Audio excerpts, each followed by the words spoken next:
The water level of the Wyrding Way is the spirit of the mind. Centering at the water level means centering with the mind. Centering at the water level means always striving to seek the truth about your universe, and not merely what you wish to see or what your senses tell you. Remember that anything you will ever learn or know has been filtered through your senses. What your mind can perceive is but a small fraction of what is really there. This may seem like a limitation, but it is also the ultimate freedom, because it means that all of your reality is controlled by your mind. When you can change your thoughts, you can change your world. The real nature of the universe is deeper and more mysterious than we can ever know, at least in this present form. But that does not mean that we should stop trying to learn and to understand. Your universe is forever limited to the boundaries of your senses and the powers of your own mind. But because of this, you have the ability to create your own universe and your own reality.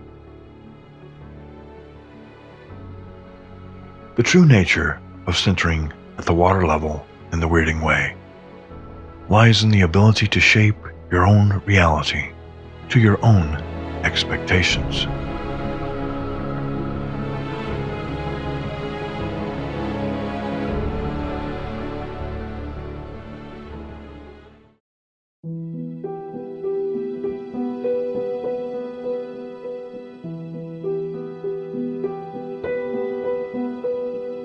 In many traditions throughout the world and across time, water symbolizes the depths of the unconscious mind.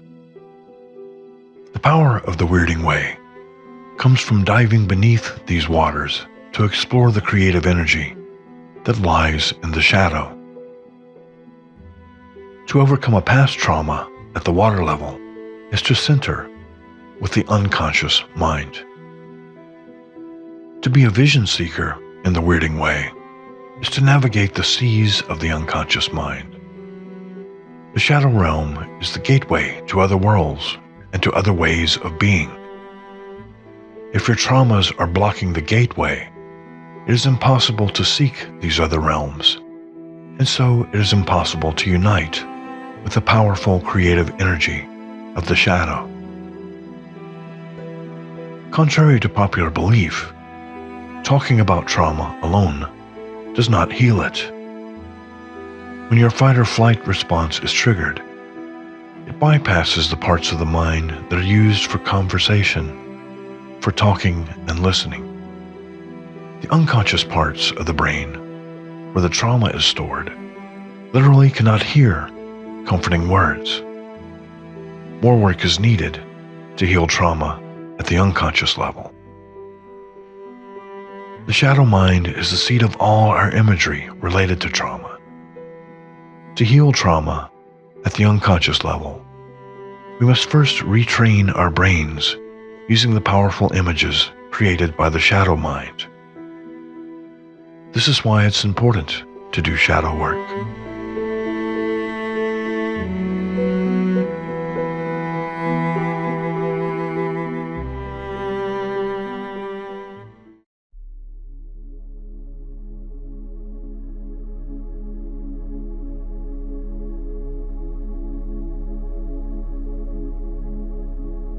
To begin shadow work at the water level of the Wyrding Way, you must first pay attention to your dreams. In a time of need, I stretched out my being in search of a new home for my people. And there in the dream time, I learned that the places I had seen in dreams were as real as the places I saw in my waking. The greatest secret of the Wyrding Way is that all dreams are real. When we close our eyes at night, we enter into the void and travel to new worlds. There in the void, we can create a new reality for ourselves and for others. We can create a reality in which healing is possible. There are dreams which are merely caused by our minds emptying out the clutter of the day. These are not the dreams of which I speak. When you have experienced dreams that seem more real than life itself. When your dream makes you homesick for a place you have never been. When the dream takes you to a world of experience beyond your fondest longing. You have found a dream that is the key to changing your reality. Such are dreams that lead us to places that seem familiar, yet we know that we have never been in this life. These are the dreams which are the doors to many worlds. In my journeys into the void, I have learned that when we sleep in this world, we travel to another world and another life. When we sleep in that other world, we travel through the void back to our lives here. Some of us may even have lives on several worlds, taking place all at the same time, within our dreams. The only limit is our own imagination and our own will to power. Learn to seek these dreams. When they appear to you, learn to recognize them. When you learn to recognize them, learn to navigate them. When you have learned to travel at will in these dreams, you will have the key to healing trauma at the water level.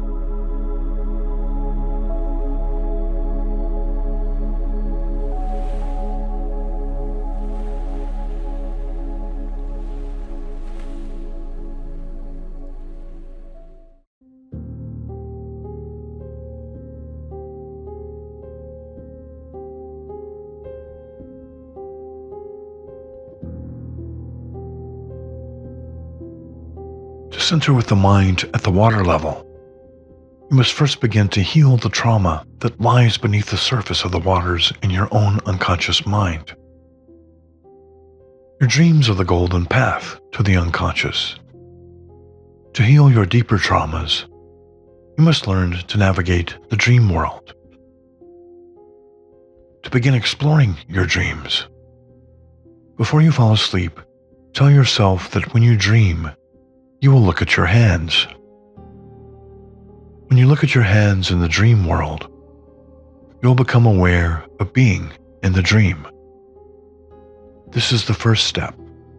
When you can regularly become aware of being in the dream, the next step is to find a guide in your dreams. This guide may be a person, an animal, or even an inanimate object. It should be something or someone who calls out to you in the dream. Ask your guide to lead you to your hidden trauma and follow it there. First, be aware that you are going in search of your deepest and darkest fears, so be prepared to encounter them. Remember that now that you are aware you are in a dream, you may wake up at any time should you need to. There is nothing here that can harm you any further if you choose not to let it.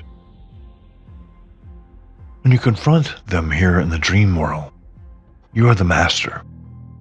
You are in control. You can banish them with impunity at your leisure, or you can learn from them whatever lessons remain to be heard from them before you consign them to oblivion. Remembering this, you will always be in charge of the situation. Trauma reactions exist to protect us. They serve as a warning that helps us to escape danger. The problem is that memory remains long after the danger has passed. These traumatic memories are like a wolf stalking in the thorny moor of your unconscious mind. The wolf is there because it thinks it's protecting you. That is why angry confrontations will only make it much more fierce.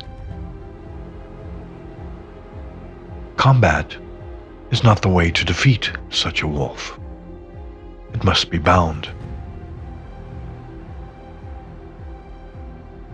Our ancestors bound such a wolf with a magical chain made of the sound of a cat's footsteps, the beard of a woman, the spit of a bird, and the roots of a mountain.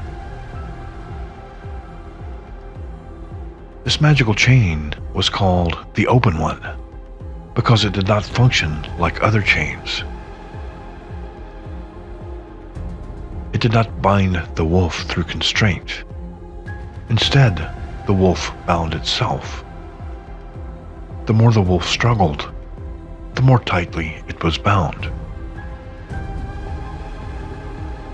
In the end, the wolf realized that the struggle was pointless, so it stopped attacking.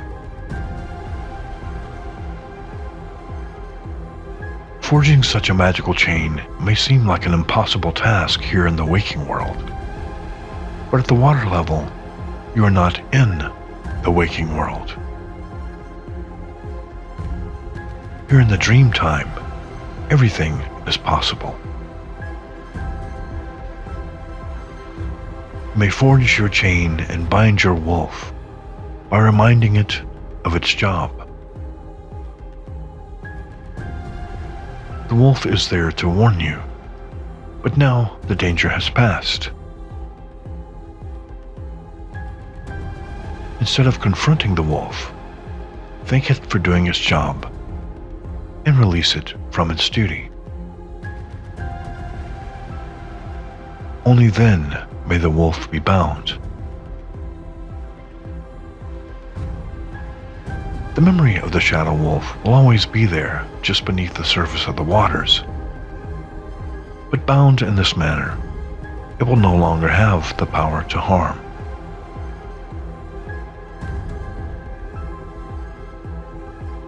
When you have mastered this skill and have bound the shadow wolf, you will be centered at the water level.